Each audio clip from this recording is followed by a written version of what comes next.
નમસ્કાર મિત્રો, આગળના વિડિયો લેક્ચરમાં આપણે પોટેન્શિયોમીટરનો સિદ્ધાંત જોયો હતો. હવે આ વિડિયો લેક્ચરમાં આપણે પોટેન્શિયોમીટરની મદદથી બે વિદ્યુત કોષોના ઈએમએફની સરખામણી કેવી રીતે કરી શકાય તે જોવાનું છે. એટલે આ વિડિયો લેક્ચર જોતા પહેલા જો આગળનો વિડિયો લેક્ચર પોટેન્શિયોમીટરનો સિદ્ધાંત એ બાકી હોય તો અચૂક જોઈ લેવો. હવે પોટેન્શિયોમીટરની મદદથી બે વિદ્યુત કોષોના ઈએમએફની સરખામણી કેવી રીતે કરી શકાય તે આપણે જોઈએ. તો આ માટેનો પરિપથ આકૃતિમાં દર્શાવેલો છે. આકૃતિમાં દર્શાવ્યા મુજબ AC એ પોટેન્શિયોમીટર તારના અંત્ય બિંદુઓ છે. AC આગળની થિયરીમાં આપણે અનુક્રમે A અને B વડે દર્શાવેલા હતા. તો AC એ પોટેન્શિયોમીટર તારના અંત્ય બિંદુઓ છે. આ A અને C વચ્ચે જેનું વિદ્યુત ચાલક બળ એપ્સાઇલોન હોય અને જેનો આંતરિક અવરોધ સ્મોલ r હોય તેવી બેટરી B4 બેટરી ચલ અવરોધ R ચલ અવરોધ તરીકે આપણે રિયોસ્ટેટ પણ લઈ શકાય અને કળ K જોડવામાં આવે છે. તો તારના અંત્ય બિંદુઓ A અને C વચ્ચે બેટરી ચલ અવરોધ અને કળ જોડવામાં આવે છે. હવે જે બે વિદ્યુત કોષોના ઈએમએફની સરખામણી કરવાની છે તે ઈએમએફને આપણે એપ્સાઇલોન 1 અને એપ્સાઇલોન 2 સંકેત આપીએ તો આ બંને વિદ્યુત કોષોના ધન ધ્રુવને તારના A બિંદુ સાથે જોડવામાં આવે છે. એટલે આમ તમે જુઓ તો ત્રણે ત્રણ બેટરી આ બંને ગૌણ બેટરી અને આ મુખ્ય બેટરી એ ત્રણે ત્રણના ધન ધ્રુવ એ બિંદુ સાથે જોડાય છે.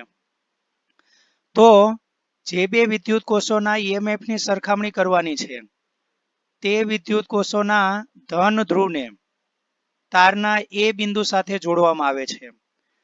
આ બંને વિદ્યુત કોષોના ઋણ ધ્રુવને ત્રિમાર્ગીય કળ 3-વે કિસ ત્રિમાર્ગીય કળના અનુક્રમે બિંદુ 1 અને 2 સાથે જોડવામાં આવે છે. ત્રિમાર્ગીય કળ એ બાજુની આકૃતિમાં દર્શાવ્યા મુજબની હોય છે. તેમાં આને આપણે બિંદુ 2 વડે દર્શાવેલ છે, આને આપણે બિંદુ 1 વડે દર્શાવેલ છે અને વચ્ચેના ટર્મિનલને આપણે બિંદુ 3 વડે દર્શાવેલ છે. તો આ બંને વિદ્યુત કોષોના ઋણ ધ્રુવને એ ત્રિમાર્ગીય કળના અનુક્રમે બિંદુ 1 અને 2 સાથે જોડવામાં આવે છે. આ ત્રિમાર્ગીય કળના વચ્ચેના ટર્મિનલ 3 સાથે ગેલ્વેનોમીટરનો એક છેડો જોડવામાં આવે છે અને ગેલ્વેનોમીટરના બીજા છેડે જોકી જોડવામાં આવે છે. જોકી એ ધાતુના સળિયા પર સરકાવી શકાય તેવો એક વાહક સળિયો છે જે આપણે મીટર બ્રિજમાં જોયો હતો. હવે જો આપણે કોઈ એક કળને ધારો કે આપણે આ કળને 1 અને 3 વચ્ચેના હોલમાં ઇન્સર્ટ કરીએ, દાખલ કરીએ, તો 1 અને 3 વચ્ચેની કળ ઇન્સર્ટ કરીએ તો બિંદુ 1 અને 3 જોડાશે. આથી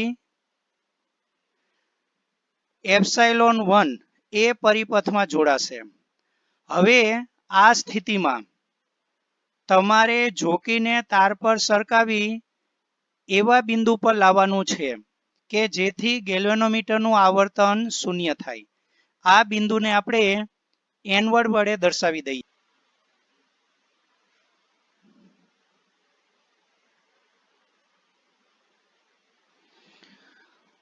તો આપણે હમણાં જોયું કે 1 અને 3 વચ્ચેની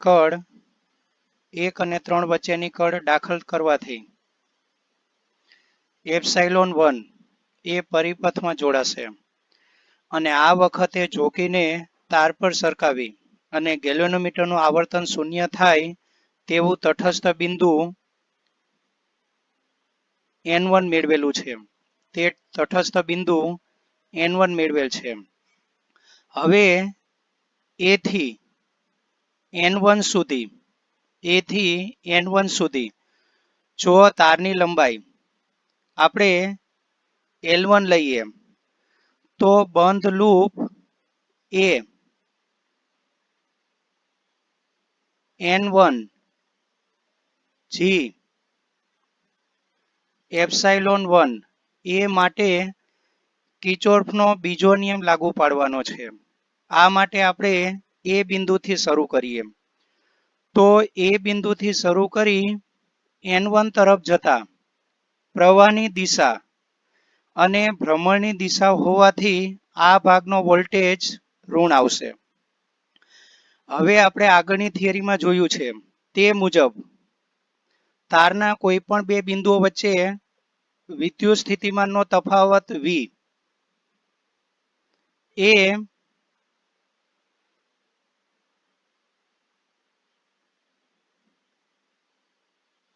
phi ઇન્ટુ L જેટલો હોય છે. phi ઇન્ટુ L જેટલો હોય છે. અહીં આપણે an1 ભાગની લંબાઈ L1 ધારેલ હોવાથી આ ભાગનો વિદ્યુત સ્થિતિમાનનો તફાવત phi ઇન્ટુ L1 થશે. પરંતુ આ ભાગમાં પ્રવાહની દિશા અને ભ્રમણની દિશા એક જ હોવાથી an1 ભાગનો વિદ્યુત સ્થિતિમાનનો તફાવત માઇનસ phi L1 થશે. n1 થી આગળ જઈએ તો ગેલ્વેનોમીટરમાં કોઈ પ્રવાહ વહેતો ન હોવાથી I ઇન્ટુ તેનો અવરોધ G મુજબ તેનું સ્થિતિમાન શૂન્ય થશે, કારણ કે તેમાંથી કોઈ પ્રવાહ વહેતો નથી. ગેલ્વેનોમીટરથી આગળ જઈએ તો બેટરીમાંથી નીકળવાનું આવે છે અને બેટરીના જે ધ્રુવમાંથી નીકળીએ સ્થિતિમાનનું શૂન્ય તેવું લેવાશે. તો અહીં ગેલ્વેનોમીટરથી આગળ જઈએ તો બેટરીના ધન ધ્રુવમાંથી નીકળવાનું છે.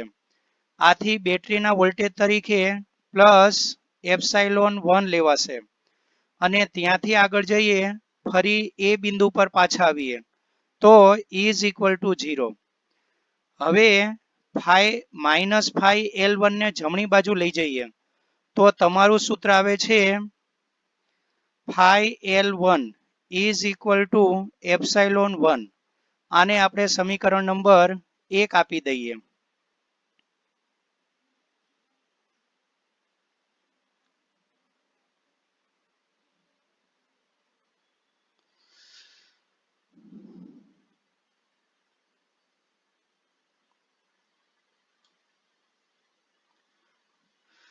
હવે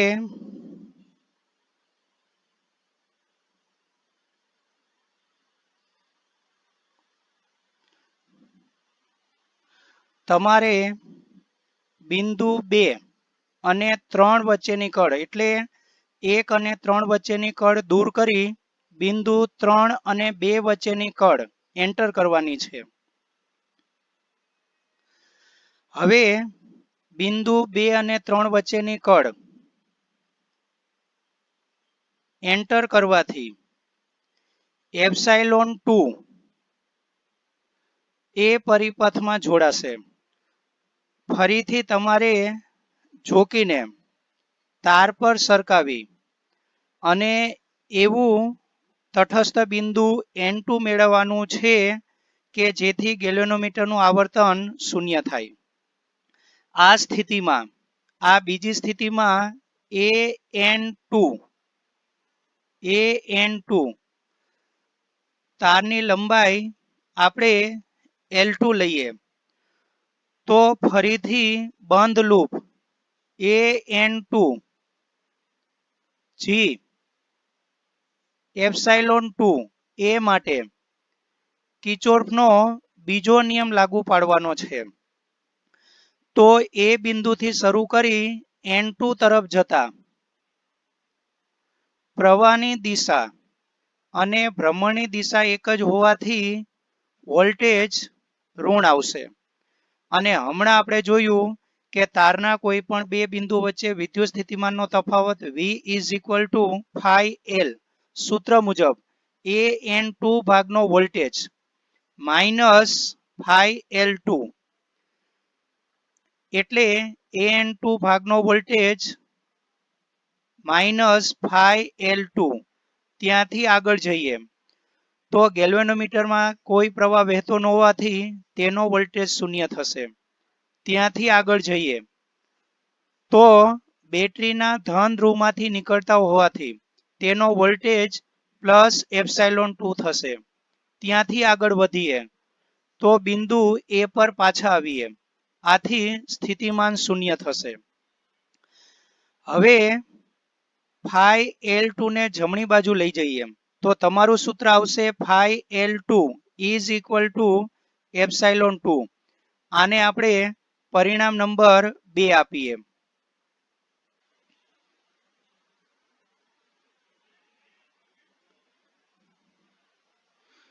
તો હવે પરિણામ 1 અને પરિણામ 2 નો ગુણોત્તર લઈએ